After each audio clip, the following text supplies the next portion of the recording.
Welcome to a deep dive. We're digging into your source material today. It's an article from the Motley Fool called HIMS and Hers Stock is Soaring Again. But should you buy the stock? Right.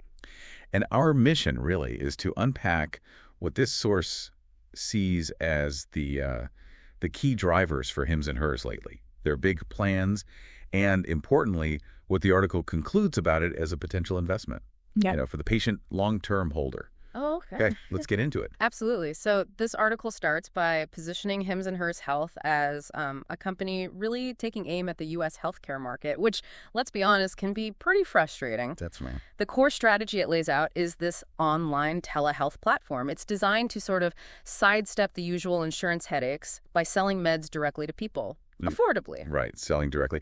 And it began quite focused, didn't it? I feel like I saw those HIMS ads everywhere early on. It did. Yeah, you're right. The article points out it started mainly with sexual health stuff, but they expanded pretty quickly. Using their two platforms, HIMS for the guys, Hers for women, and now they're into dermatology, hair loss, mental health, and this is a big focus in the piece, weight loss medications. And the article really emphasizes that avoiding insurance piece as a big win for them. Why does it suggest that clicks so well with customers? Well, it taps into that customer frustration, the complexity, the cost of dealing with U.S. insurers. Yeah. The idea is for certain things, people just want a simple upfront price, something affordable, even if it's out of pocket. Yeah. Better than navigating deductibles, copays, denials. Makes sense. Less hassle. Exactly. And like you said, some of the things they offer aren't typically covered by insurance anyway. So this direct model, it just cuts through a lot of that complexity for the buyer. Yeah, that really does make a lot of sense. And apparently this strategy is working. The article mentions some pretty eye-popping growth numbers. It certainly seems to be. The article points to projected revenue getting close to $2 billion in 2025. No. And they state the company's aiming for, get this, $6.5 billion in revenue by 2030. That's quite an ambition. Whoa, $6.5 billion by 2030. That's a massive jump. What does the article say is the main engine that's supposed to drive that kind of growth? So a really big turning point it highlights is their move into weight loss drugs. You have this huge demand for medications like Wegovy from Novo Nordisk. Right, those GLP-1s. Exactly. And initially, there were shortages, big shortages.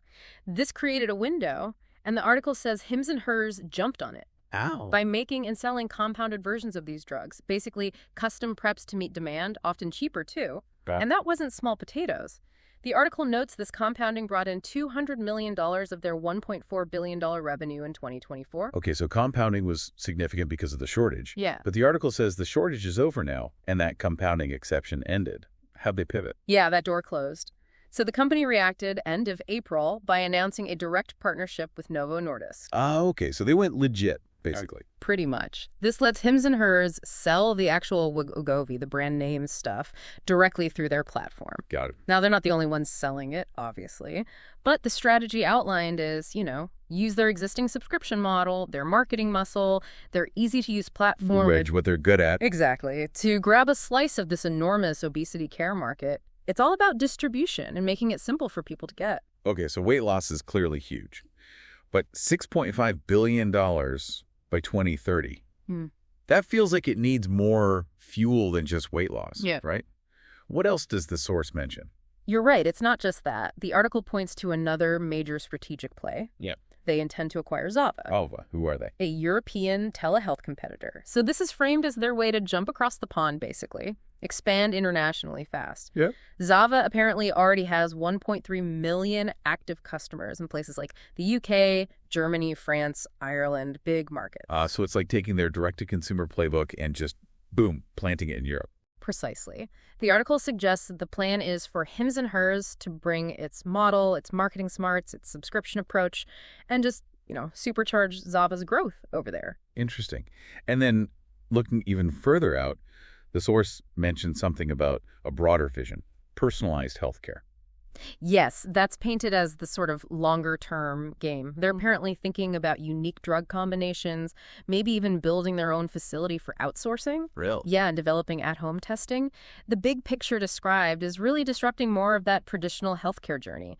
Building a business people actually find easy, maybe even enjoy using.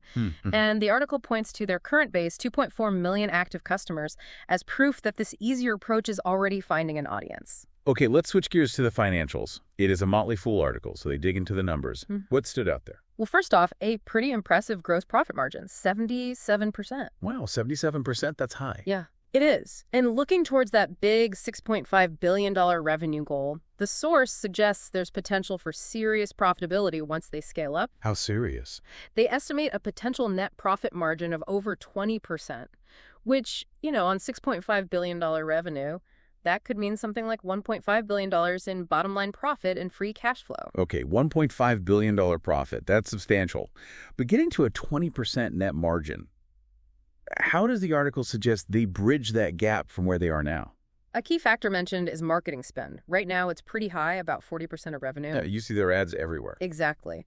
But the expectation laid out is that this percentage, it'll drop significantly as the company gets bigger, gains more traction, builds its customer base. Scale helps efficiency. Right. That projected drop in marketing intensity is seen as a major driver for pushing those net margins up towards that 20% plus level. And what about the stock itself? It's had quite a run before this article came out, right? Oh, yeah. A fantastic run, according to the report. Up 118% year-to-date when the article was written, and an incredible 446% over the last 5 years. Good grief. Yeah. And the market cap noted is somewhere around $12.3 billion, maybe $13 billion. Okay, so $13 billion market cap now. And based on that number and the, let's call it ambitious, 2030 profit goal, the article makes a pretty striking argument about valuation. It really does. It basically takes that $12.3 billion market cap, compares it to the estimated $1.5 billion in earnings way out in 2030. Okay. And that gives you a rough price-to-earnings ratio of about 8 times. Based on those future earnings, mind you. 8 times 2030 earnings. Yeah.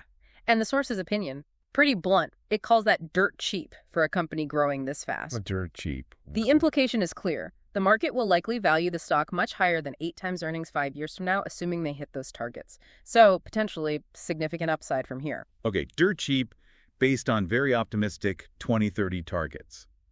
That sounds amazing, but surely there are risks. Does the article talk about hurdles to actually getting to that $6.5 billion revenue and 20% margin? Oh, absolutely. It doesn't shy away from that. The article flags the number one risk pretty clearly. Yeah. It says the company has, quote, played fast and loose with laws and regulations in the past. Ooh, okay. And does it give an example? Is that related to the weight loss drugs? Yes, exactly. It points to how they were selling those compounded weight loss drugs when the whole regulatory situation around them was, let's say, murky. Right. Now, the source does note that specific issue seems resolved now they have the direct Novo Nordisk deal. But the worry it raises is, could management, start playing with fire again? And damage their reputation? Yeah, exactly. Burn their reputation with regulators or even customers. Trust is pretty crucial for a healthcare platform, right? Absolutely critical. So it's this picture of huge potential, huge growth, but balanced by this specific significant risk around, well, playing by the rules. What's the article's final verdict then? Overall, the summary view is pretty positive on the growth story. It calls it a fantastic growth stock.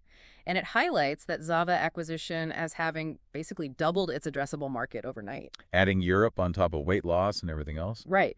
Big new growth avenues. And for investors specifically, what's the takeaway? The final word is basically a belief that patient investors could be rewarded by holding for the long term. It explicitly says it has long-term potential for growth investors, despite acknowledging those regulatory risks we talked about. Okay. So let's recap this deep dive into the Motley Fool article on HIMS and HERS. We've seen this picture painted of a really rapidly growing company. Disruptive direct-to-consumer model, making big moves into massive markets like weight loss, now expanding into Europe. Yeah, with that Zava deal. Right. And potentially strong profitability down the line if those admittedly ambitious projections pan out. The stock's done incredibly well, but this source argues, based on those future 2030 numbers, it might still be undervalued. But, and it's a big but, as the article stresses, this path isn't risk-free. That history with regulations is flagged as a key concern. And here's what I find really interesting. The article ties that potential reward directly to being a patient, long-term shareholder. That valuation argument hinges so heavily on hitting those 2030 targets. Definitely looking out several years. So what does this all mean for you listening in? I mean, thinking about this direct-to-consumer approach versus old-school healthcare, or growing super fast by buying competitors overseas, or even just trying to value a stock based on goals 5 years out, there's definitely a lot to unpack from just this one article. For sure, lots of different angles. Which kind of leads to a bigger question, doesn't it? If a company's journey to hitting these big financial goals is so tied up with navigating tricky regulations and keeping customer trust, how much weight should you give those factors, the less tangible stuff, compared to just looking at the exciting revenue forecasts and expansion plans? That's a great question to mull over, based purely on what we've explored from the source today. Something to think about. Thanks for joining us for this deep dive.